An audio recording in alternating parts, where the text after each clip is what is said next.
Hello students, कैसे हैं आप सभी। आज का हमारा जो टॉपिक है वो है कंबक्शन एंड फ्लेम्स, यानी कि किसी चीज़ का जलना और फ्लेम होता है ज्वाला। तो उसके बारे में हम डिस्कस करेंगे। तो देखिए, सबसे पहले हम बात करें कंबक्शन की। ठीक है, तो देखो होता है क्या है। The process of burning a substance in the presence of air and undergoes a chemical reaction to produce heat and light. कहने का मतलब हमारा यहाँ पे क्या है, जलने की वह प्रक्रिया, यानी किसी पदार्थ का जलना हवा की उपस्थिति में और उसके बाद कोई भी केमिकल रिएक्शन होना, और उससे क्या होगा, हीट और लाइट प्रोड्यूस होगी, यानी कि ऊष्मा और प्रकाश पैदा होगा। उस प्रोसेस को बोलेंगे हम कंबक्शन। देखो, the substance which burn in air are called combustible. जो पदार्थ हवा की उपस्थिति में जलेंगे उन सब्सटेंसेज को हम क्या बोलेंगे, कंबस्टेबल सब्सटेंसेज। इसके अलावा सबसे ज़्यादा ध्यान रखने की बात हमारे लिए क्या है, कोई भी सब्सटेंस है उसको जलने के लिए ऑक्सीजन की प्रेजेंस होना ज़रूरी है, यानी कि ऑक्सीजन बहुत ज़रूरी है। उसके बाद देखो, जो कंबक्शन की प्रोसेस है उसके दौरान हम पहले भी कर चुके हैं, दोबारा से फिर हमारा पॉइंट दे रखा है, हीट और लाइट रिलीज होगी। इसके बाद देखो, जलने के लिए उसको कुछ ना कुछ तो टेम्परेचर चाहिएगा, उस टेम्परेचर को बोलते हैं हम इग्निशन टेम्परेचर। तो इग्निशन टेम्परेचर क्या होता है वो देखो, ignition temperature is the lowest temperature at which A combustible substance catches fire. Ignition temperature वह कम से कम तापमान होता है जिस पर कोई पदार्थ आग पकड़ लेता है या जलना शुरू हो जाता है, उसको बोलेंगे इग्निशन टेम्परेचर। अब कंबक्शन और फ्लेम जो हमारा लेसन का नाम था, तो अब बात करें हम फ्लेम के बारे में, जिसको हम ज्वाला बोलते हैं। तो देखो क्या होता है, इट इज़ ए जोन और बर्निंग वेपर, यानी कि कोई भी पदार्थ है जब वो जलता है तो उससे जो एरिया होगा, जो जोन होगा, उसको बोलेंगे हम फ्लेम। तो देखो ध्यान से, the substance which vaporise during burning give flame. जो पदार्थ जलने के दौरान वेपराइज यानी कि भाप की फॉर्म में कन्वर्ट होंगे, जलना शुरू होंगे, तो उससे क्या बनेगी, फ्लेम बनेगी। एग्जाम्पल, केरोसिन ऑयल और मोल्टन वैक्स। यानी कि जैसे कोई भी तेल, पेट्रोल, डीजल है, अगर उससे आप आग जलाओगे तो उससे फ्लेम यानी ज्वाला बनेगी। तो देखो, inflammable substance have very low ignition temperature. जो सब्सटेंस जलने के बाद ज्वाला पैदा नहीं करते वो बहुत कम टेम्परेचर पर जल्दी से जल जाते हैं। उसके बाद देखो, fire can be controlled by removing one or more requirement essential for producing fire. यानी जो आग है हम उसको कैसे रोक सकते हैं, जिनकी उसे आवश्यकता है उनकी रिक्वायरमेंट को कम करके। फॉर एग्जांपल, यानी कि आग लगने के लिए ऑक्सीजन की ज़रूरत होती है, तो अगर ऑक्सीजन ही ना हो तो आग नहीं लग पाएगी। उसके बाद देखो, water is commonly use to control fire. आग बुझाने के लिए या आग पर कंट्रोल करने के लिए हम किसका प्रयोग करते हैं, मुख्य रूप से पानी का प्रयोग करते हैं। उसके बाद देखो, water can not be used to control fire involving electrical equipment और ऑयल्स। तेल की वजह से आग लगी हो या फिर किसी भी इलेक्ट्रिसिटी यानी विद्युत की वजह से, या इलेक्ट्रिकल इक्विपमेंट कोई भी विद्युत यंत्र है अगर उससे आग लगी हो तो उस पर हमें पानी नहीं डालना चाहिए, यानी उससे उस आग को हम पानी से कंट्रोल नहीं कर सकते। उसके बाद देखो, there are various type of combustion such as rapid combustion, spontaneous combustion और एक्सप्लोजन। यानी कि जो कंबक्शन उसके यहाँ पे टाइप दे रखे हैं, रैपिड, स्पॉन्टेनियस और एक्सप्लोजन, जिनके बारे में हम आगे डिस्कस करेंगे। इसके अलावा जो फ्लेम है उसके यहाँ पर जोन बना रखे हैं, डार्क जोन, लुमिनस जोन और नॉन लुमिनस जोन। उसके बाद देखो, जो आइडियल फ्यूल जो होता है, जो आदर्श ईंधन बोलते हैं, जिसको क्या होगा, चीप, सस्ता होगा, readily available, readily combustible and easy to transport. आसानी से उसका एक जगह से दूसरे स्थान पर स्थानांतरण किया जा सकता है, आसानी से हमें उपलब्ध हो सकता है और उसको आसानी से जलाया जा सकता है। इसके साथ साथ अगर उसकी कैलोरिक वैल्यू के बारे में बात करें, वो ज़्यादा होती है। It does not produce gases और residue that pollute the environment. यानी यह वो गैसें नहीं पैदा करेगा जिसकी वजह से प्रदूषण फैलता है। उसके बाद देखो, fuels differ in the efficiency and cost. जो ईंधन है उनकी अक्षमता और उनकी कीमत के आधार पर अलग अलग होते हैं। ठीक है, जो फ्यूल एफिशिएंसी होगी उसको किस तरह से एक्सप्रेस करेंगे हम, इन इट्स कैलोरिक वैल्यू। जिसकी कैलोरिक वैल्यू ज़्यादा होगी वो उतनी ही ज़्यादा एनर्जी प्रोड्यूस करने का काम करेगा या हीट प्रोड्यूस करने का काम करेगा, जिसकी यूनिट हमारी क्या है, किलोजूल पर किलोग्राम, जिसको हम इस तरह से भी लिख सकते हैं। ठीक है। उसके बाद देखो अब हम करेंगे फ्यूल्स की टाइप। तो फ्यूल्स के टाइप देखिए आप यहाँ पर हमारे वही जिस तरह से सब्सटेंसेस की फॉर्म होती है ठीक उसी तरह से फ्यूल्स की टाइप होंगे, सॉलिड फ्यूल, लिक्विड फ्यूल, उसके बाद गैसियस फ्यूल्स। तो देखो सबसे पहले बात करेंगे हम सॉलिड फ्यूल्स के बारे में। सॉलिड फ्यूल्स में देखिए combustible substances which are solid at room temperature, जो सामान्य तापमान पर ठोस अवस्था में पाए जाए उनको क्या बोलेंगे हम, सॉलिड फ्यूल्स। ठीक है। एग्जाम्पल ले सकते हैं आप कोल, कोक, वुड और चारकोल्स का। उसके बाद लिक्विड फ्यूल्स के बारे में बात करें, देखो volatile liquids which produce combustible vapour, यानी जो जलने के बाद वेपरी फॉर्म में कन्वर्ट हो, जैसे कि पेट्रोल, केरोसिन, अल्कोहल, डीजल, ये सारे के सारे हमारे क्या है, लिक्विड फ्यूल। उसके बाद हम बात करेंगे गैसियस फ्यूल्स की। तो गैसियस फ्यूल्स में देखिए कंबस्टेबल गैसेज और मिक्सचर ऑफ कंबस्टाइल गैसेज, यानी कि गैसों का मिश्रण बोल सकते हो, या वो ज्वलनशील गैसें जो ऊष्मा पैदा कर, जैसे कि natural gas, LPG, biogas, coal gas etcetera, ये सभी इसके एग्जाम्पल हैं। जो बायोगैस है वो गोबर से तैयार की जाती है, या जो काऊ डंग है और जो हमारे घर पर वेस्ट वगैरह होते हैं उनसे तैयार की जाती है। एलपीजी और नेचुरल गैस ये और कोल गैस ये सभी हमें नेचर से मिले हैं, यानी कि आज से मिलियंस ईयर अगो पहले जो हुआ था, प्लांट्स और एनिमल्स अंडर वाटर या अंडर सोइल दब गए थे, जिसकी वजह से क्या हुआ था, ज़्यादा टेम्परेचर और प्रेशर की वजह से वो फ्यूल्स में कन्वर्ट हो गए थे। तो आगे देखो effect of burning of fuels, जो ईंधन जलते हैं उनके क्या क्या प्रभाव होते हैं। जैसे कि देखो carbon fuels like wood, coal, petroleum release unburned carbon particles. Carbon के जो पार्टिकल होते हैं वो एटमॉस्फेयर में या हर सब्सटेंस में अवेलेबल होते हैं। तो जिनमें कार्बन के पार्टिकल ज़्यादा, जैसे वुड, कोल और पेट्रोलियम के बारे में बात करें, जब इनको जलाएंगे तो उनमें से कुछ बिना जले कार्बन के पार्टिकल बच जाते हैं। These are dangerous pollutant causing respiratory disease such as asthma. जो इस तरह के जो पार्टिकल बचेंगे वो काफ़ी हानिकारक होते हैं, जिससे क्या है, कई तरह की बीमारियां फैलती हैं, विशेष रूप से रेस्पिरेटरी डिजीज, सांस लेने वाली समस्याएं ज़्यादा हो जाती हैं, या सांस लेने वाली बीमारियां फैल जाती हैं, जैसे कि अस्थमा। उसके बाद देखो incomplete combustion of carbon fuel give carbon monoxide which is a poisonous gas, यानी कि जो कार्बन फ्यूल है अगर वो अच्छे से नहीं जलने पे या पूरा नहीं जलेंगे तो वो कार्बन मोनोऑक्साइड गैस पैदा करेंगे। ठीक है, जो सबसे डेंजरस गैसेज है, सबसे हार्मफुल गैस है। ठीक है। उसके बाद देखो increase concentration of carbon dioxide in the air is believed to cause global warming. तो यहाँ पे क्या कहा है, कार्बन डाइऑक्साइड की अगर अमाउंट बढ़ेगी तो इससे क्या नुकसान होगा, ग्लोबल वार्मिंग की प्रॉब्लम क्रिएट हो जाएगी, यानी कि एटमॉस्फेयर के अंदर टेम्परेचर बढ़ जाएगा। ठीक, ग्लोबल वार्मिंग का भी टॉपिक हम करेंगे। तो देखो उसके बाद oxide of sulphur and nitrogen dissolve in rain water and form acids.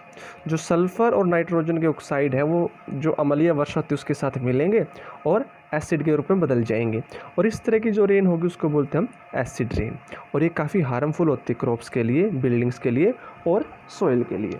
इसके अलावा इसको करना चाहे तो इस तरीके से भी कर सकते हैं, जो एसिड्स हैं वो क्या है, वेपर की फॉर्म में एटमॉस्फेयर में चले जाएंगे, और जैसे ही जो वाटर ड्रॉपलेट होंगी, रेन वाटर ड्रॉपलेट होंगी, उनके कॉन्टैक्ट में आने के बाद दोबारा से लिक्विड फॉर्म में कन्वर्ट होंगे, और लिक्विड फॉर्म में कन्वर्ट होने के बाद तो वो जो रेन वाटर उसके साथ मिक्सअप हो जाएंगे, और इस तरह से वो एसिडिक रेन या एसिड रेन प्रोड्यूस करने का काम करेंगे, या एसिड रेन होगी। उसके बाद देखो unburned carbon particle in air are dangerous pollutant causing respiratory problems. जो बिना जले कार्बन के पार्टिकल्स हैं अगर वो हवा के अंदर रहेंगे तो वो काफ़ी हानिकारक पोल्यूटेंट होंगे, हानिकारक या ख़तरनाक प्रदूषक होंगे, जो क्या है, स्वास्थ्य संबंधी या आप बोल सकते हो रेस्पिरेटरी प्रॉब्लम्स, यानी कि सांस लेने संबंधी बीमारियां फैलाएंगे। Incomplete combustion of a fuel gives poisonous carbon monoxide gas.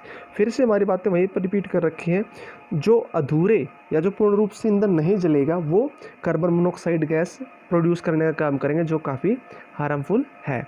इसके अलावा देखो, जैसे कार्बन डाइऑक्साइड की अमाउंट बढ़ेगी, इसकी परसेंटेज बढ़ेगी एयर के अंदर, तो उसका सीधा लिंक किसके साथ होगा, ग्लोबल वार्मिंग के साथ, यानी कि टेम्परेचर बढ़ाने का काम करेंगे। ठीक है, उसके बाद देखो, oxide of sulphur and nitrogen produced by the burning of coal, diesel and petrol cause acid rain which is harmful for crops, building and soil. जो सल्फर और नाइट्रोजन के ऑक्साइड हैं, हमने पीछे पढ़ा था उनके बारे में, लेकिन यहाँ पर वो बनेंगे कैसे, जब कोल, डीजल या पेट्रोल को जलाया जाएगा तो उनकी वजह से सल्फ़र और नाइट्रोजन के ऑक्साइड बनेंगे, और जिनसे क्या है, एसिड रेन प्रोड्यूस की जाएगी, और वो फसलों के लिए, इमारतों के लिए और मिट्टी के लिए काफ़ी हानिकारक है। अब इससे जो हमारे रिलेटेड पॉइंट बचते थे, जैसे कंबक्शन का था, इसके अलावा फ्लेम के बारे में, जो फ्लेम के टाइप किए थे उनके बारे में हम अब आगे देखते हैं। तो देखिए, ये अब हम कवर अप करेंगे हमारी जो NCERT की बुक है वहाँ से। तो देखें, आपके पास जो NCERT की बुक है उसमें हमारा लेसन इस तरह से है। सबसे पहले लेसन की जो नेमिंग है वो है हमारी कंबक्शन एंड फ्लेम। इसके अलावा यहाँ पर दे रखा है हमारा burning of magnesium. In magnesium की जो तार होती है, अगर उसको जलाएंगे तो क्या होगा, उसके बारे में दे रखा है। तो आप देखो, इस तरह से काफ़ी रोशनी पैदा होगी, लाइट प्रोड्यूस होगी। तो इसके अलावा यहाँ पर बेसिक से कई सारे पॉइंट दे रखे हैं, जैसे फ्यूल्स दे रखे हैं हमारे, जैसे cow dung, wood, coal, charcoal, petrol, diesel, CNG, LPG, कई सारी गैसेज हैं उनके बारे में। तो उसके बाद कंबक्शन की डेफिनेशन दे रखी है जो हमने अभी की थी। फ्यूल के बारे में दे रखा है, ठीक है, जो फ्यूल है उसके टाइप, सॉलिड, लिक्विड और गैस, उन सभी के बारे में। इसके अलावा अगर हम आगे बात करें तो यहाँ पे हमारी एक्टिविटी दे रखी है। तो सबसे पहले जो एक्टिविटी है, इस एक्टिविटी से क्या शो कर रखा है, इन किसी भी सब्सटेंस को जलने के लिए ऑक्सीजन की ज़रूरत होगी। इस एक्टिविटी को हम कैसे करेंगे, हमने कोई मोमबत्ती ली और उसको जला दिया, और जलाने के बाद उसके ऊपर हमने कोई बीकर रखा है जो ऊपर से खुला होगा। ठीक है, जैसे आप इसको ढकेंगे या क्लोज बीकर लेंगे आप, फॉर एग्जांपल माने क्लोज बीकर ले लेते हैं आप 2 मिनट के लिए, मान के चलो, जो क्लोज बीकर लेंगे इसके अंदर जितनी भी ऑक्सीजन थी कैंडल उस सभी का यूज कर लेगी, और यूज करने के बाद जैसे उस ऑक्सीजन का यूज कर लिया तो इसके पास और ऑक्सीजन तो बचे नहीं, तो मोमबत्ती क्या है हमारी बुझ जाएगी। तो इस एक्टिविटी से क्या होता है, जो ऑक्सीजन है वो ज़रूरी है किसी भी सब्सटेंस को जलने के लिए। इसके अलावा यहाँ पर हमारी टेबल दे रखी है, जैसे कि wood, paper, iron nail, kerosene oil, stone piece, straw, charcoal, matchstick, glass. इनमें से आपने बताना है कंबस्टेबल और नॉन कंबस्टेबल कौन से हैं, जलने वाले कौन से हैं और बिना जलने वाले कौन है, ज्वलनशील और अज्वलनशील पदार्थ। तो उसके बाद देखो आगे अगर हम बात करें, यहाँ पर हमारा एक डायग्राम और दे रखा है। इस डायग्राम में लिख रखा है blanket wrapped around a person whose cloth catch fire. अगर किसी व्यक्ति के कपड़े आग पकड़ ले तो उसको हमने कंबल वगैरह से ढकते हैं, तो आपने देखा भी होगा। उससे क्या फ़ायदा मिलेगा, जो ऑक्सीजन की सप्लाई है वो बंद कर दी जाएगी, और जो कपड़ों में आग लगी है उसके ऊपर कंट्रोल कर लिया जा सकता है। इसके अलावा आगे एक डायग्राम और दे रखा है। इस डायग्राम में लिख रखा हमारा फॉरेस्ट फायर। अगर किसी जंगल में आग लग जाए तो उसके ऊपर कंट्रोल कैसे करते हैं, जो फायर ब्रिगेड वगैरह की मशीनें देखी होंगी आपने, फायर ब्रिगेड की जो गाड़ियाँ होती हैं उनको बुलाया जाता है ताकि उस पर कंट्रोल कर सके, और वो क्या काम करेंगी, ऑक्सीजन की सप्लाई को कम करने का काम करती है। आगे टॉपिक हमारा इग्निशन टेम्परेचर का। इग्निशन टेम्परेचर के बारे में हम कर चुके हैं। The lowest temperature at which a substance catch fire is called ignition temperature. वो कम से कम तापमान जिस पर कोई पदार्थ आग पकड़ ले उसको बोलेंगे इग्निशन टेम्परेचर। तो इसके अलावा यहाँ पे एक्टिविटी दे रखी है, एक्टिविटी आप ट्राई आउट करके देख सकते हैं। एक्टिविटी के बाद आगे हमारा जो फायर ब्रिगेड का टॉपिक था वहीं दे रखा है, fireman extinguish the fire bye throwing water and under pressure. अगर किसी घर में या कहीं पर आग लग जाए तो फायर ब्रिगेड की जो मशीनें होती हैं या गाड़ियाँ होती हैं वो क्या काम करेंगी, वाटर को थ्रो आउट करेंगे और प्रेशर लगाएंगे। इनमें वाटर के कंपैरिजन में प्रेशर ज़्यादा यूज होता है ताकि जो ऑक्सीजन है उसकी सप्लाई को कम कर लिया जा सके। फ्लेमेबल और इनफ्लेमेबल सब्सटेंस के बारे में हम कर भी चुके हैं। जो ज्वाला के साथ जले वो तो फ्लेमेबल, और ज्वाला के साथ ना जले वो इनफ्लेमेबल। ठीक है, आग पर कैसे कंट्रोल कर सकते हैं उसके लिए हमारे 2 ही 3 पॉइंट थे। एयर की सप्लाई को कम करके and to avoid air supply. ठीक है, उससे हम आग को कंट्रोल कर सकते हैं। अगर किसी ऐसी जगह आग लगी हो जहाँ पर इलेक्ट्रिसिटी या बिजली की वजह से आग लगी हो तो वहाँ पर कंट्रोल कैसे करेंगे हम, वहाँ पर कंट्रोल करने के लिए सबसे पहले तो हमें जो इलेक्ट्रिसिटी की सप्लाई है उसको रोकना पड़ेगा। उसके बाद वहाँ पर जो भी हमें सूटेबल लगे वाटर का यूज करना है या इसके अलावा जो भी हम कर सकते हैं वो करके हम वहाँ आग को रोक सकते हैं। कंबस्टेशन के हमने टाइप करने थे, एक तो बात है रैपिड, दूसरा स्पॉन्टेनियस। तो यहाँ से कर लेते हैं। तो देखो, the gas burn rapidly and produce heat and light. जो गैस लगातार जलती रहे और ऊष्मा और प्रकाश पैदा करे उसको बोलेंगे हम रैपिड कंबस्टेशन। ठीक है। उसके बाद हमारा स्पॉन्टेनियस में क्या होगा, the type of combustion in which a material suddenly burst into flame without the application of any apparent cause is called spontaneous combustion. यानी कहने का मतलब क्या है, कंबक्शन के बारे में यहाँ पे बात कर रहे हैं, वो पदार्थ जो जल्दी से ज्वाला का रूप ले ले, यानी कि काफ़ी ज़्यादा आग लगनी शुरू हो जाए बिना किसी भी और स्रोत की सहायता के बिना। ठीक है। उसके बाद जो हमारा थर्ड था हमारा एक्सप्लोजन में क्या होगा, देखो यहाँ से देखते हैं, a large amount of gas formed in the reaction is liberated, such a reaction is called explosion। यानी एक तरह से ये बोल सकते हैं आप, यहाँ से देखो आप, when a cracker is ignited a sudden reaction take place with the evolution of heat, light and sound। जिस तरह से कोई विस्फोट होता है ना उसको हम एक्सप्लोजन बोल सकते हैं। तो देखो, explosion can also take place if pressure is applied on the crackers. जो चिंगारियाँ भड़कती हैं अगर उनके ऊपर दाब डाला जाए तो उससे भी क्या है, विस्फोट हो सकता है। फिर बात की थी हमने फ्लेम की। तो फ्लेम को करने से पहले यहाँ पर हमारी टेबल दे रखी है, टेबल को आप ट्राई आउट कर सकते हो, candle, magnesium, camphor, kerosene stove और चारकोल के बारे में। तो आपने बताना है इनमें फ्लेम बनेगी या नहीं बनेगी। ठीक है। तो अब हम बात करेंगे फ्लेम के बारे में। तो फ्लेम के बारे में ध्यान से देखो, इस डायग्राम से हमारा पॉइंट क्लियर हो जाएगा। यहाँ पे हमने कोई कैंडल ली है और कैंडल में जो जोन होंगे हमारे फ्लेम के वो सारे के सारे जोन हैं यहाँ से। तो देखो, इस तरह से कोई भी मोमबत्ती जलती तो इस तरह से होती है। तो सबसे गर्म भाग उसका ये ऊपर वाला होता है, सबसे हॉटेस्ट पार्ट होगा। ठीक है। Outer zone of complete combustion यानी ब्लू, जिस हिस्से में पूर्ण रूप से कोई पदार्थ जो कार्बन के पार्टिकल जलेंगे वो हिस्सा कैसे दिखाई देगा हमें, ब्लू कलर का।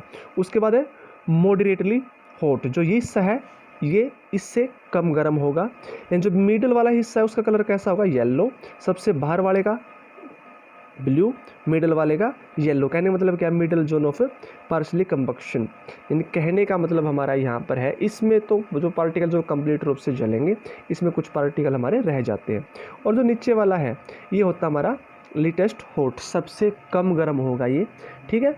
Inner most zone of the unburnt wax vapours black, जो ये होता है, जो धागा होता है हमारा यहाँ पर, इसके नियर बाय का जो एरिया होगा वो ब्लैक कलर का होगा। जब भी आप मोमबत्ती को जलाकर देखेंगे तो आप क्लियर देख सकते हैं, तीनों के तीनों कलर आपको दिखाई देंगे, ब्लू, येलो और ब्लैक।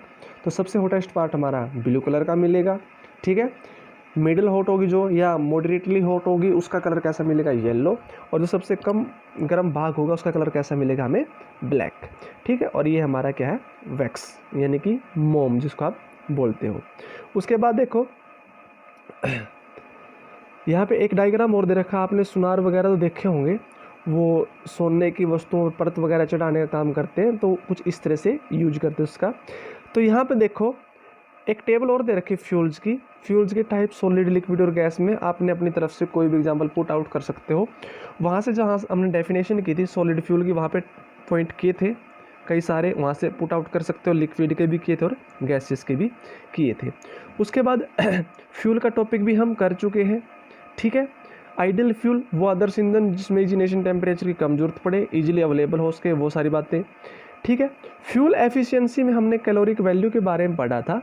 तो देखो, सबसे पहले हम कैलोरिक वैल्यू की डेफिनेशन करेंगे। वो क्या है, the amount of heat energy produced on complete combustion of 1 kilogram of a fuel is called its caloric value. यानी कि ऊर्जा की वो मात्रा जो पूर्ण ज्वलन के बाद, यानी 1 किलोग्राम ईंधन को जब हम जलाएंगे तो उसका पूरा जलने के बाद जो ऊष्मा पैदा होगी उसको बोलेंगे उसकी कैलोरिक वैल्यू। और कैलोरिक वैल्यू को मापने के लिए हमने जो यूनिट बनाई थी वो हमारी क्या थी, किलो जूल पर किलोग्राम। तो यहाँ से मोस्ट इम्पोर्टेंट पॉइंट हमारे यहाँ पर आते हैं, वो देखिए ये टेबल जिसमें कैलोरिक वैल्यू दे रखी है। ठीक है, काऊ डग केक की कैलोरिक वैल्यू कितनी है, वुड की कितनी है, कोल की कितनी है, पेट्रोल की, kerosene, diesel, methane, CNG, LPG, biogas और हाइड्रोजन, सबकी कैलोरिक वैल्यू दे रखी है। तो क्वेश्चन आपका आ सकता है सबसे ज़्यादा कैलोरिक वैल्यू किसकी है और सबसे कम कैलोरिक वैल्यू किसकी है। उसके बाद ग्लोबल वार्मिंग के बारे में आपको बताया था। ग्लोबल वार्मिंग में क्या होता है, एटमॉस्फेयर के अंदर कार्बन डाइऑक्साइड और जितनी भी हार्मफुल गैसेज है, जितनी ज़्यादा उनकी अमाउंट बढ़ेगी उनसे क्या ग्लोबल वार्मिंग का खतरा उतना ही ज़्यादा बढ़ेगा। यानी कहने का मतलब क्या है, टेम्परेचर उतना बढ़ेगा जिससे क्या है ग्लोबल वार्मिंग होगी। ठीक है, इसके अलावा burning of fuel lead to harmful product, इस बात का हमें पता है। क्या बोला इसने, जब भी कोई ईंधन जलेगा तो वो कई सारी हानिकारक गैसें पैदा करेगा या हानिकारक उत्पाद बनाएगा। तो सबसे हानिकारक गैस कौन सी है हमारी, कार्बन मोनोऑक्साइड, उसके बाद कार्बन डाइऑक्साइड। एसिड रेन के बारे में हम कर चुके हैं। इसी के साथ हमारा लेसन कंप्लीट हो जाता है। फिर भी कहीं पर कोई डाउट हो तो आप देख लें, या कहीं पर कोई हमारा पॉइंट रह जाता तो आप उसके बारे में पूछ सकते हैं। तो जो हमने लर्न आउट किया उसी के बेस पर जो हमने पढ़ा, उसी के आधार पर हम जो राइट करना चाहें या नोट्स तैयार करना चाहें वो कैसे तैयार करेंगे, कंबक्शन के बारे में, कंबस्टेबल सब्सटेंसेस के बारे में, इसके अलावा इग्निशन टेम्परेचर के बारे में, फ्लेम के जो टाइप किए थे, कैंडल का डायग्राम, वहाँ से सारे पॉइंट हमने जो किए थे। इसके अलावा जो इग्निशन टेम्परेचर है उसके बारे में, उसकी डेफिनेशन जो हमारी है, टाइप्स ऑफ फ्यूल्स। इसके अलावा जो कैलोरिक वैल्यू है, एक टेबल की थी हमने, उसमें सभी सब्सटेंसेस की कैलोरिक वैल्यू दी हुई थी जो अभी हमने की थी। वो टेबल भी आप अच्छे से लर्न आउट कर सकते हैं। वहाँ से इंपॉर्टेंट क्वेश्चन बनेगा हमारा, सबसे ज़्यादा कैलोरिक वैल्यू किसकी है और सबसे कम किस सब्सटेंस की कैलोरिक वैल्यू है। इसके अलावा टाइप्स ऑफ फ्यूल हो गए हमारे, ये आपने करने हैं। इसके अलावा effect of burning of fuel, इसके बारे में आप लर्न आउट करेंगे, राइट डाउन भी करेंगे। ठीक है, एसिड रेन के बारे में और ग्लोबल वार्मिंग के बारे में, इन सभी के बारे में आप अच्छे से नोट्स तैयार कर सकते हैं। फिर भी कहीं पर कोई प्रॉब्लम हो तो आप पूछ लें। तो मैं आशा करता हूँ यहाँ तक वीडियो आपको अच्छी लगी होगी। वीडियो अगर आपको अच्छी लगी हो तो ज़्यादा से ज़्यादा शेयर करें, चैनल को सब्सक्राइब करें और जितना ज़्यादा सपोर्ट हो उसके उतना सपोर्ट करने की कोशिश करें। Thank you.